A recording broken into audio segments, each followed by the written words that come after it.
இன்னொரு சகோதரர், கொழும்பை சேர்ந்த ஒரு சகோதரர் தான், அவர் ஒரு கேள்வி கேட்டிருக்கிறார். முஸ்லிம் ஆண்கள் களத்து மாலை அணியலாமா என்று கேட்கிறார். இது ஒரு தற்காலத்தில் இருக்கக்கூடிய இளைஞர்கள் மத்தியில ஒரு சர்ச்சையாக இருக்கக்கூடிய ஒரு கேள்விதான். என்னடா, இளைஞர்கள் களத்து மாலை போடுறாங்க, செயின் போடுறாங்க, பிரேஸ்லெட் போடுறாங்க, அப்ப அந்த வளையல் போடுறாங்க.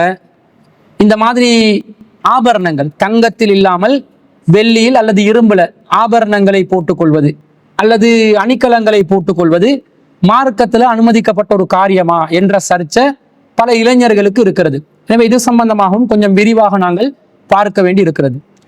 பொதுவாக முஸ்லிம் ஆண்கள் களத்து மாலை அணியக்கூடாது என்று அல்லாஹ்வோ அல்லாஹ்வுடைய தூதரோ தடை விதித்ததாக எந்த ஒரு செய்தியும் நமக்கு பார்க்கக்கூடியதாக இல்லை. ஒரு செய்தி நாங்கள் கூடாது என்று சொல்றதாக இருந்தா அதற்கு நேரடியாக ஆதாரத்தை காட்ட வேண்டும். குர்ஆன்ல ஆண்கள் நீங்க களத்து மாலை போடாதீங்க, அல்லது ரசூல் ஸல்லல்லாஹு அலைஹி வஸல்லம் அவர்கள் ஆண்களே நீங்கள் களத்து மாலை போடாதீங்க என்று சொன்னதாக எந்த ஒரு கட்டளையையும் நாம் பார்க்க முடியவில்லை. அப்ப அதை வச்சு நாங்க இது கூடாது என்று தடுக்க முடியாம இருக்குது. அடுத்ததாக ரசூல் ஸல்லல்லாஹு அலைஹி வஸல்லம் அவர்கள் ஆண்களுக்கு எதை தடை செஞ்சிருக்கிறாங்கன்னு சொன்னா, நஹானன் நபியு ஸல்லல்லாஹு அலைஹி வஸல்லம் அன் சப்இன், ரசூல்லா நமக்கு 7 விஷயங்களை தடுக்கிறாங்க. அன் ஹாத்தமி தஹபி, தங்கத்தால மோதிரம் போடுவதை தடுத்திருக்கிறார்கள். அவு கால ஹல்கத்தி தஹபி, அல்லது தங்கத்தால் ஒரு வளையத்தை போடுவதை ஆண்களுக்கு தடுத்திருக்கிறாங்க. வ அனில் ஹரீரி, பட்டாடையை ரசூலா தடுத்திருக்கிறாங்க. வ இஸ்தபரகி, அந்த பட்டாடையிலும் தடித்த பட்டு ரசூலா தடுத்திருக்கிறாங்க. வ தீபாஜி, அலங்காரப்பட்டை நபி ஸல்லல்லாஹு அலைஹி வஸல்லம் தடுத்திருக்கிறாங்க. வல் மீசரத்தில் ஹம்ரா, சிவப்பு மென்பட்டு, அதாவது மீசாரா என்று சொல்லக்கூடிய பட்டை நபி ஸல்லல்லாஹு அலைஹி வஸல்லம் தடுத்திருக்கிறாங்க. வல் கசியி, பட்டு கலந்த எகிப்திய பஞ்சாடையை ரசூல் ஸல்லல்லாஹு அலைஹி வஸல்லம் தடுத்திருக்கிறாங்க. வ ஆனியத்தில் ஃபில்லதி, வெள்ளியில் பாத்திரங்கள் வைத்துக் கொள்வதை ரசூல் ஸல்லல்லாஹு அலைஹி வஸல்லம் தடுத்திருக்கிறாங்க என்ற செய்தியைத்தான் புகாரில் 5863வது செய்தியா பார்க்கிறோம். ரசூல்ல ஆண்களுக்கு எதை தடுக்கிறாங்கன்னா, தங்கத்துல மோதிரத்தை தடுக்கிறாங்க, தங்கத்துல வளையம் போடுறதை தடுக்கிறாங்க. மோதிரமோ வளையமோ வெள்ளியில் போடுவதையோ இரும்புல போடுவதையோ ரசூலா தடுக்கல் என்று இதுல இருந்து விளங்குது. அதே போல சஹீஹ் புகாரில் 5864வது செய்தியில அன்னவு நஹா அன் ஹாத்தமி தஹபி, ரசூல்லா எங்களுக்கு எதை தடுக்கிறாங்கண்டா, தங்கத்துல மோதிரம் போடுறது தான் ரசூல் ஸல்லல்லாஹு அலைஹி வஸல்லம் தடுக்கிறாங்க என்று அபூ ஹுரைரா ரலியல்லாஹு அன்ஹு அவங்க அறிவிக்கிறாங்க. அப்ப இதுதான் பட்டாடையும் தங்கத்துல ஆபரணங்கள் போடுறதுன்னு தான் ஆண்களுக்கு தடுக்கப்பட்டது.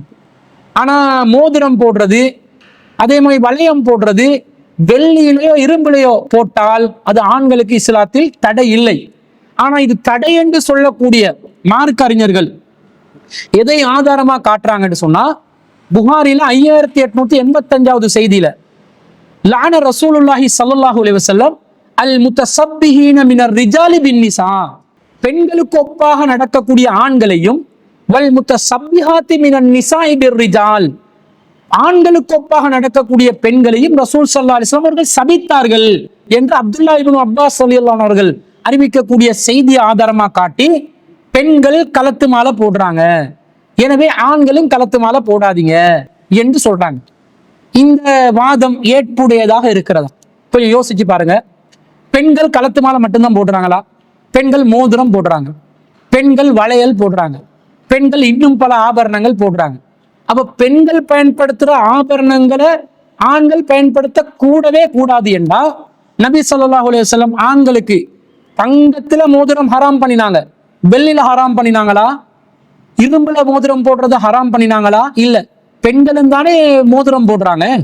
பெண்களுக்கு ஒப்பாக ஆண்கள் நடக்க கூடாதுண்டா, பெண்கள் களத்து மாலை போடுறதுனால ஆண்களும் களத்து மாலை போடக்கூடாதுண்டா, பெண்கள் மோதிரம் போடுறாங்க, அவங்க தங்கத்துல போடுறாங்க, ஆண்கள் வெள்ளியில போடலாமா இல்லையா? போடுறோமா இல்லையா?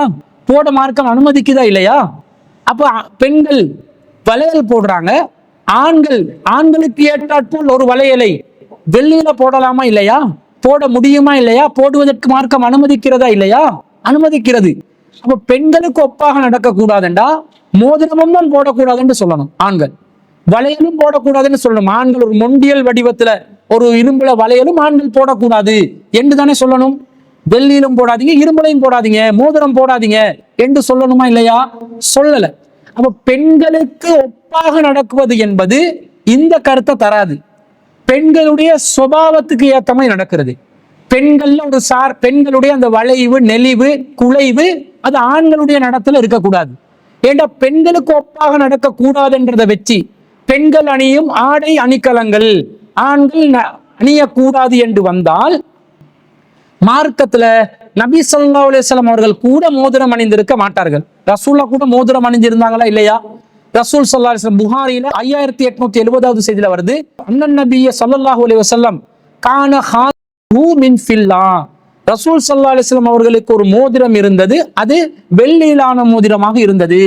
வகான ஃபஸ்ஸுஹு மின்ஹு, அதுல கல்பதிக்கும் குமிழும் வெள்ளியிலானதாக இருந்தது என்று அனஸ் ரலியல்லாஹு அன்ஹு அறிவிக்கிறாங்க. அப்ப ரசூலுல்லாஹ் மோதிரம் போட்டிருக்கிறாங்களா இல்லையா? பெண்களும் மோதிரம் போட்டாங்க தங்கத்துல, ரசூலுல்லாஹ் மோதிரம் போட்டிருக்கிறாங்க வெள்ளியில. பெண்களுக்கு ஒப்பாக நடக்கக்கூடாதுன்னா பெண்கள் மோதிரம் போடுற மாதிரி ஆண்களும் மோதிரம் போடக்கூடாதுன்னு ரசூலுல்லாஹ் தடுத்திருப்பாங்களா இல்லையா? தானும் போட்டிருக்கிறாங்க, பிறருக்கும் போடுவதற்கு ரசூலுல்லாஹ் அனுமதித்து இருக்கிறாங்க என்பதிலிருந்து என்ன விளங்குது? இது இந்த ட்ரெஸ்ஸை, ஆடையையோ ஆபரணங்கள் அணிகலங்களையோ குறிக்கக்கூடிய ஒரு செய்தி அல்ல. பெண்களுடைய அந்த சுபாவத்துக்கு ஏத்த மாதிரி நடக்கக்கூடாது, குலைவா நடக்கக்கூடாது. பெண்களுடைய நடை நம்மிடம் இருக்கக்கூடாது. பெண்கள் நடக்கக்கூடிய பெண்களுடைய அந்த குலைவு, அந்த நலிவு நம்மிடம் இருக்கக்கூடாது. ஒரு ஆண் என்று அதுக்குரிய அந்த கம்பீரம் இருக்க வேண்டும். ஒரு பெண்ணா இருந்தா அந்த நலிவோடு இருப்பாங்க. ஆணுடைய குரல்ல பெண்களுடைய அந்த குலைவு இருக்கக்கூடாது. இந்த மாதிரி ரசூலுல்லாஹ் தடுக்கிறாங்கன்றது தானே நாங்க விளங்கணும். கிட்டத்தட்ட சமூகத்துல பெண்களுக்கு ஒப்பானதாக அரவாணிகள் இருக்கிறார்கள். அப்ப இந்த அரவாணிகளாக இருக்கக்கூடிய இந்த தன்மையை இஸ்லாம் தடுக்குது.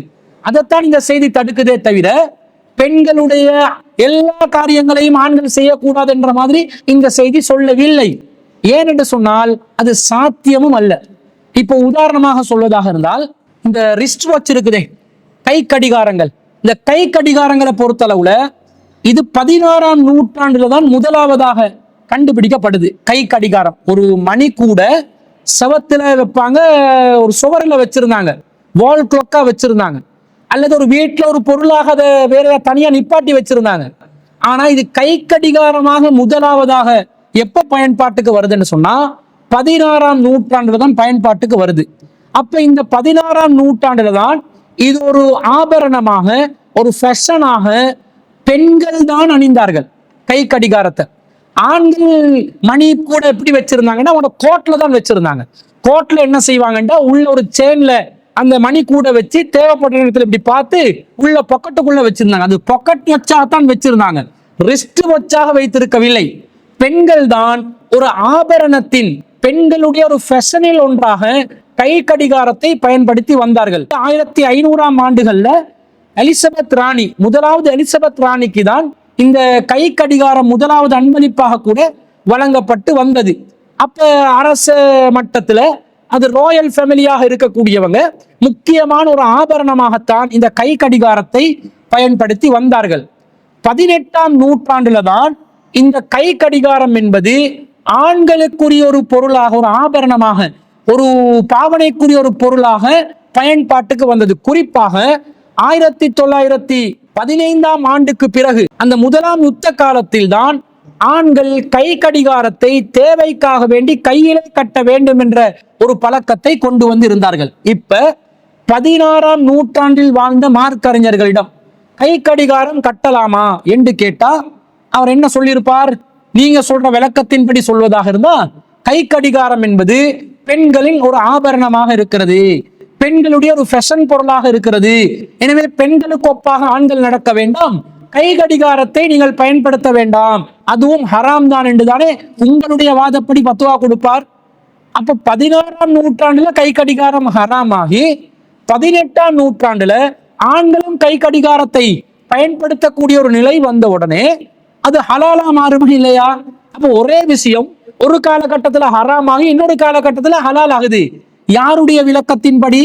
பெண்களுக்கு ஒப்பாக நடக்கும் ஆண்களை போன்றும் ஆண்களுக்கு ஒப்பாக நடக்கும் பெண்களை போன்றும் இருப்பதை ரசூலுல்லாஹ் சாபத்துக்குரிய செயலாக சொன்னார்கள் என்பதை வைத்து பெண்கள் அணிகிற ஆபரணங்களையும் அணிகலங்களையும் பொருட்களையும் ஆண்கள் பயன்படுத்தக்கூடாது என்ற கருத்துக்கு வந்தா 15ஆம் நூற்றாண்டுல கை கடிகாரம் ஹராம், 18ஆம் நூற்றாண்டுல ஹலால், இப்ப டபுள் ஹலால் என்ற மாதிரி ஆகுமா இல்லையா? அப்ப இதுல இருந்து இந்த பெண்கள் பயன்படுத்தும் பொருட்களை வச்சு இதை முடிவு செய்யக்கூடாது என்பது தெளிவாக விளங்குகிறது. அப்ப கடிகாரம் என்பது இப்ப மௌலவிமார்கள் உலமாக்கள் தான் போடுறாங்க. அப்ப இது ஹராம் என்று சொல்லலாமா? சொல்ல முடியாது. கை கடிகாரம் நமக்கு ஹலால். ஏன் ஹலால்? பெண்கள் தான் கை கடிகாரம் போடுறான். பெண்கள் போடுறது அவங்களோட தேவைக்கு, நாங்க போடுறது எங்களோட தேவைக்கு. இந்த மாதிரி கலத்து மாலை என்பதும் பெண்கள் அவங்களோட தேவைக்கு போடுவாங்க, ஆண்கள் நம்முடைய தேவைக்கு போடுவதாக முடிவு செய்தால் என்ன தவறு இருக்கிறது? இதை சிந்திக்க வேண்டும். இன்னும் சொல்ல போனால் நபி ஸல்லல்லாஹு அலைஹி வஸல்லம் அவர்கள் சிறு குழந்தையாக இருந்த ஹசன் ரலியல்லாஹு அன்ஹு அவர்களுக்கு ஒரு கலத்து மாலை போட்டு இருந்ததை ரசூல் அனுமதிச்சதாக புகாரியிலே 5884வது செய்தி நமக்கு சொல்லுது. ரசூல்லா வீட்டுக்கு வர்றாங்க, ஃபாத்திமா ரலியல்லாஹு அன்ஹா வீட்டுக்கு வருவாங்க. ஐன லுகஉ, அந்த சிறு பையன் எங்கே என்று ரசூல்லா ஹசன் ரலியல்லாஹு அன்ஹு அவர்களை 3 தடவை ஐன லுகஉ, சிறுவன் எங்கே, சிறு பையன் எங்கே என்று கேட்கிறாங்க. அப்ப பொடியன் எங்கன்னு ரசூலா கேட்கிறாங்க. அப்ப உதுல் ஹசன, ஹசன் இப்னு அலியின், அந்த ஹசன் இப்னு அலியை அழையுங்கள், அழைத்து வாருங்கள் என்று ரசூலா சொல்றாங்க. ஃபகாமல் ஹசன் இப்னு அலியின் யம்சி வஃபி உனுகிஹி ஸஹாபு, ஹசன் இப்னு அலி ரலியல்லாஹு அன்ஹு அவர்கள், ஹசன் ரலியல்லாஹு அன்ஹு அவர்கள் தன்னுடைய களத்தில் நறுமண மாலை ஒன்றை அணிந்தவராக நடந்து வந்தார்கள் என்று இந்த செய்தி சொல்லுது. அப்ப ரசூல் ஸல்லல்லாஹு அலைஹி வஸல்லம் அவர்கள் கைகளை விரித்தவாறு இப்படி இருந்தார்கள். ஹசன் ரலியல்லாஹு அன்ஹு அவர்களின் கைகளை விரித்தவாறு ரசூலுல்லாவை அணைத்தார்கள். ரசூல் ஸல்லல்லாஹு அலைஹி வஸல்லம் பிறகு, இறைவா அல்லாஹும்ம இன்னி உஹிப்புஹு, இறைவா நான் இந்த ஹசனை நேசிக்கின்றேன், ஃபஹிப்பஹு, நீயும் ஹசனை நேசித்து விடு, வஹிப்ப மன் யுஹிப்புஹு, யார் ஹசனை நேசிக்கிறார்களோ அவர்களையும் நீ நேசித்து விடு என்று ரசூல் ஸல்லல்லாஹு அலைஹி வஸல்லம் துஆ செய்ததாக இந்த செய்தி வருது. ஹசன் ரலியல்லாஹு அன்ஹு அவர்கள் நறுமணம் நிறைந்த கலத்து மாலையோட வந்தாங்களா இல்லையா? அப்ப கலத்து மாலை அணிவது ஹராமாக இருந்தால் ஹசன் ரலியல்லாஹு அன்ஹு அவர்கள் ஒரு கலத்து மாலையோட வரும்போது ரசூல் என்ன சொல்லுவாங்க? இது ஹராம், இதை அணியாதே, இதை கலற்றி விடு என்று கலட்டுவாங்களா இல்லையா? சிறுவன் என்றதனால ரசூல் அனுமதித்ததாக நீங்கள் நினைத்து விடக் கூடாது. காரணம், இதே ஹசன் ஹுசைன் ரலியல்லாஹு அன்ஹு அவர்கள் பைத்துல் மாலை சேர்ந்த பேரித்தம் பழங்களை, பொது சொத்தாக ஜகாத்து பொருளாக வந்த பேரித்தம் பழங்களை வாய்க்குள்ளே போட்ட நேரத்துல நபி ஸல்லல்லாஹு அலைஹி வஸல்லம் அவர்கள் ஃபநலர இலைஹி ரசூலுல்லாஹி ஸல்லல்லாஹு அலைஹி வஸல்லம், ரசூல் அதை பார்த்தார்கள். ஃபஅஹ்ரஜா மின் ஃபீஹி, அவருடைய வாயிலிருந்து ரசூல் அதை வெளியேற்றினார்கள். ஃபகால அமா அலிம்த அன்ன ஆல முஹம்மதின் ஸல்லல்லாஹு அலைஹி வஸல்லம் லா யாகுலுன ஸதகா, ரசூலுல்லாஹ்வுடைய குடும்பத்தார் சதகாவை சாப்பிட மாட்டார்கள் என்று உனக்கு தெரியாதா என்று கேட்டார்கள் என்ற செய்தியை புகாரிலே 1485வது செய்தியா பார்க்கிறோம். அப்ப சிறுவராக இருந்தாலும் கூடாது என்றால் ரசூல் அதை தடுத்து இருப்பார்கள். அப்ப ஹசன் ரலியல்லாஹு அன்ஹு அவர்கள் ஒரு கலத்து மாலையை போட்டு வந்தாங்க என்று விளங்குது. கலத்து மாலை அணிய வேண்டாம் என்று ரசூலா நேரடியாக ரசூல் அதை அனுமதித்ததாக விளங்குகிறது, தடை செய்யவில்லை என்று விளங்குகிறது. கலத்து மாலை அணியக்கூடாது என்று அல்லாஹ்வும் அல்லாஹ்வுடைய தூதரும் வேறு எங்கும் தடுத்ததாக எந்த செய்தியும் இல்லை என்று இருக்கும் பொழுது ஆண்கள் கலத்து மாலை அணியக்கூடாது என்று எதை வைத்து தடை செய்வது? அப்போ வந்து தடை செய்வதற்கு நேரடி ஆதாரம் வேணும். நேரடி ஆதாரம் இல்லாம தடை செய்தால் நாங்கள் அல்லாஹ் ஹலாலாக்கின உண்ட ஹராமாக்கின குற்றத்துக்கு நாங்கள் ஆளாகி விடுவோம். எனவே கலத்து மாலை ஆண்கள் தாராளமாக அணியலாம். ஆனா இன்று இந்த கலத்து மாலை அணியக்கூடியவர்கள் பெரும்பாலானவர்கள் கேங்ஸ்டர்மார்கள் தான் அணிகிறாங்க, ரவுடி பயல்கள் தான் அணிகிறாங்க. அப்ப அவங்க அந்த கோலத்தை பார்க்கும்போது அவங்களோட நாங்களும் கலத்து மாலை போட்டோம்னா நாங்களும் ஒரு ரவுடி பயலா இருப்போம், நாங்களும் ஒரு கேங்ஸ்டரா இருப்போம், நமக்குள்ள அந்த மரியாதை இல்லாம போகும் என்று ஒருத்தர் நினைத்தால் அதை தவிர்ந்து கொள்ளலாம். இது நான் எனக்கு தேவையில்லை என்று தவிர்ந்து கொள்ளலாம். ஒரு ஒழுக்க விழுமியங்களை சிதைக்கக்கூடிய நிலையில் உள்ள ஒரு அணிக்கலமாக இருக்கிறது என்று ஒருத்தர் நினைத்தால் அதை தவிர்ந்து கொள்ளலாம் என்று சொல்லலாமே தவிர கூடாது, ஹராம் என்று சொல்ல முடியாது. ஒரு பகுதியில மக்கள் வாழ்றாங்க, அந்த பகுதியில் உள்ள எல்லா மக்களும் சர்வசாதாரணமாக கலத்து மாலையை ஒரு டீசென்டான நிலையில அணியக்கூடியவர்களாக இருந்தா அவங்களுக்கு இந்த வாதத்தை வச்சு நீங்க அணியாதீங்க தவிர்த்து கொள்ளுங்க சொல்ல முடியாது. அப்போ ஒவ்வொரு பகுதியை சேர்ந்தவர்கள் அது அவங்க டீசென்டா கருதுறாங்களா, டீசென்ட் இல்லாததா கருதுறாங்களா என்றதை வச்சு ஒரு முடிவு வேணுமென்றா மேலதிகமா எடுத்துக்கொள்ளலாம். ஆனா டீசென்டாகவே இல்லை, ஆனா நான் அணிய நினைக்கிறேன்னு ஒருத்தர் நினைத்தால் அவருக்கு அணியக்கூடாது என்று சொல்வதற்கு மார்க்கத்தில் எந்த ஒரு முகாந்திரமும் இல்லை என்பதனால கலத்து மாலை ஆண்கள் அணிவதற்கு அனுமதி உண்டு. அதை ஒருவர் டீசென்ட் இல்லை அது ஒரு நல்ல ஒரு செயலாக, மதிப்புமிக்க செயலாக விளங்கவில்லை என்று நினைத்தால் தவிர்ந்து கொள்ளலாமே தவிர கூடாது என்று ஃபத்வாஸ் கொடுப்பதற்கு எந்த ஒரு முகாந்திரமும் இல்லை என்பதுதான் இதற்கான பதிலாக நாங்கள் பதிவு செய்து கொள்ள விரும்புகிறோம்.